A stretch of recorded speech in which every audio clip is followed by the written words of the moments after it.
Firma turke që firmosi një kontratë me shtetin shqiptar për të marrë në përdorim 260 hektar tokë në fshatin Trush të njësisë Bërdic, është larguar pas negociatave gjatë gjithë këtyre ditëve. Pas protestave, drejtues vendore qendrore janë ulur në tavolinë duke gjetur një marrëveshje të përbashkët.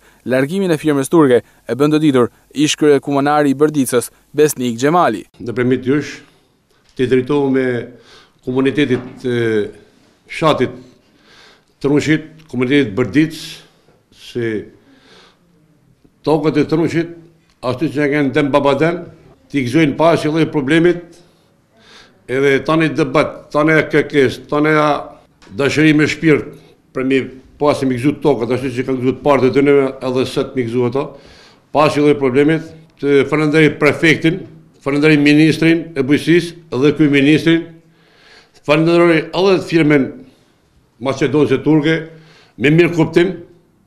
Firma ka ik nga 264.000 dëllim tokë, nga 260 hektar tokë, ka ik me dëshirën e vetë, edhe as shteti tu nuk është i djegun, se ka ik me dëshirën vetë, edhe shteti ka stabilizu dikuj tjetër. Ish kryekomunari Xhemali shpreh se nuk ishte e lehtë që firma turke të largojë, por kjo u arrit pas bisedimeve dhe këmbguljes së banorëve të Trushit.